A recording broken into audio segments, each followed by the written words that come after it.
But the Confederates were always trying new ways to attack. There had been reports of small, stealthy boats armed with charges on spars, and even some reports of mysterious boats that could supposedly travel completely under the water.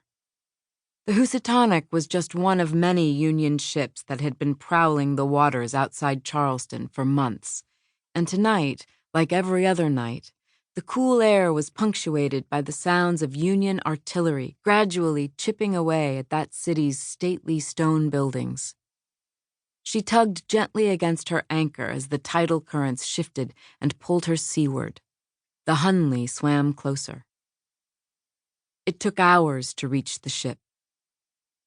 The Hunley approached the hulking wooden mass of the Housatonic, and the comparatively tiny submarine began to pick up speed.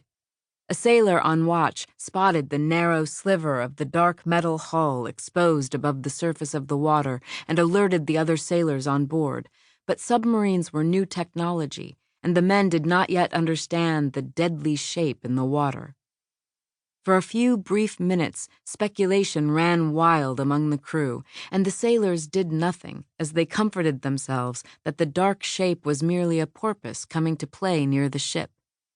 They realized the approaching danger too late, and the crew scrambled for firepower, any firepower that could be trained to hit the oncoming object. The submarine remained undeterred. HL Hunley pressed her torpedoes snugly against the Housatonic's side. One of the 3 thin metal rods protruding from the leading face of the bomb depressed slightly against the wooden hull. The fragile wire holding the rod precariously in place snapped, freeing the coiled and waiting energy of the compressed spring that was firmly wrapped around its body.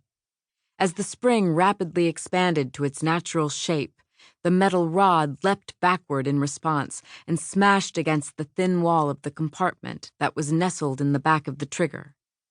Inside the compartment were 2 small caps filled with mercury fulminate.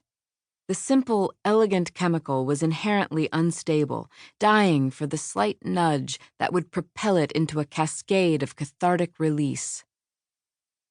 Any fire is a release of energy. Chemicals and materials in one state leap to a more stable, lower energy state, like a rock rolling down to a lower energy state at the bottom of a hill. The energy released from the reaction takes the forms of heat, sound, and light.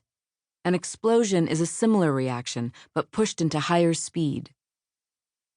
The rod impacted the thin compartment wall directly opposite one of the unstable mercury fulminate caps, and the boulder was shoved violently off a massive cliff. Electrons began to transfer. The nitrogen, oxygen, and carbon of the fulminate rearranged, and the potent chemical reaction inside the caps released fiery heat and energy into the surrounding black powder. The powder caught next, each small granule beginning to burn, release heat, and pass the explosion to its neighbors, like trees in a dense forest caught in the tempest of a wildfire.